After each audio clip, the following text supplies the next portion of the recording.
الناس بتدخل المستشفى سليمة بتخرج جثة ومن غير أعضاء. النهاردة هنرجع بالزمن لسنة 78 لما اتعمل فيلم اسمه كوما أو الغيبوبة بطولة مايكل دوجلاس. حكاية الفيلم بتبدأ في مستشفى تعليمي ضخم في بوسطن، وفي دكتورة شابة اسمها سوزان ويلر مقيمة في قسم الجراحة، مجتهدة وبتحب شغلها جدا. وفي يوم صاحبتها الوحيدة وزميلتها في المستشفى اسمها نانسي بتدخل تعمل عملية بسيطة جدا، عملية تنظيف رحم، وهو إجراء روتيني متعودة عليه، يعني مش أول مرة تعملها وما فيهاش اي خطوره. بس اللي حصل في العمليه ما كانش طبيعي. فجاه نانسي بتدخل في غيبوبه اثناء العمليه، كان رد الدكاتره مضاعفات نادره، ونانسي بعد العمليه ما قامتش وتقريبا ميته اكلينيكيا. بس سوزان بما انها دكتوره ما صدقتش وفضلت حاطه الموضوع كهدف علشان تعرف ايه اللي حصل لصاحبتها، وخصوصا ان نانسي صاحبتها كانت صحتها كويسه قوي وما بتشتكيش من اي حاجه. بدات تدور ورا الموضوع ده وتراجع ملف نانسي، تشوف رسم القلب والتحاليل والاشاعات وتسال طبيب التخدير. وبعدين تبتدي تلاحظ حاجه اغرب، في حالات تانية مرضى شباب دخلوا بنفس الطريقه، عمليات بسيطه زي ازاله زايده او خراج، وكلهم دخلوا في غيبوبه وبعد كده اختفوا. سوزان ابتدت تشك اكتر، واللي خلاها تتاكد ان في حاجه غلط ان المستشفى ما كانتش بترفض اي حاله، بالعكس كانت بتقبل كل الحالات اللي محتاجه جراحات صغيره، وكان في دايما ضغط على اوضه العمليات. سوزان طول الوقت في الفيلم بتحاول توصل للحقيقه، ومن ضمن المحاولات ان هي بتدخل في وقت متاخر لقسم الارشيف، واكتشفت ان كل الحالات اللي دخلت غيبوبه تم نقلها بعد كده لمكان اسمه مؤسسه جيفرسون، مكان تابع للمستشفى بس بعيد.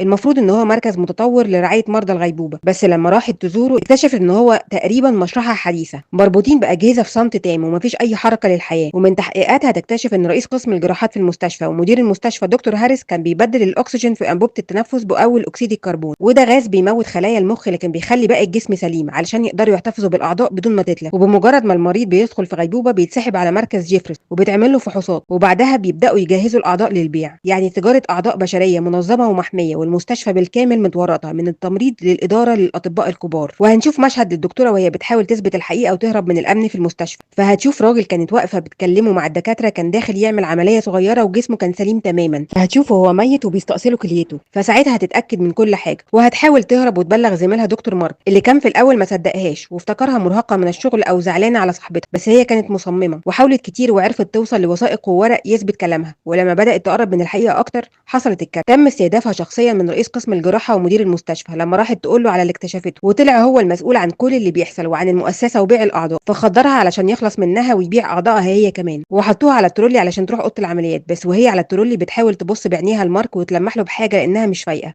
والممرضه من غير قصد هتقول قدامه ان رقم الاوضه اتغير بقى 8، وهو ده رقم اوضه العمليات اللي كل الحالات اللي بتطلع منها في غيبوبه. وساعتها مارك بينتبه وبيربط كل حاجه وبيفتكر كل الكلام اللي قالته له زميلته. مارك هينجح في ان هو يلحقها في اللحظه الاخيره وهينقذها بان هو هيقطع الكهرباء قبل ما يبدلوا غاز التخدير ويبلغ الشرطه ويتم القبض عليهم كلهم متلبسين. الفيلم رعب حقيقي بس من غير اشباح ومن غير دم. الرعب هنا في السلطه وفي الجشع وفي ان المستشفى اللي المفروض تنقذ بقت بتسرق الحياه نفسها.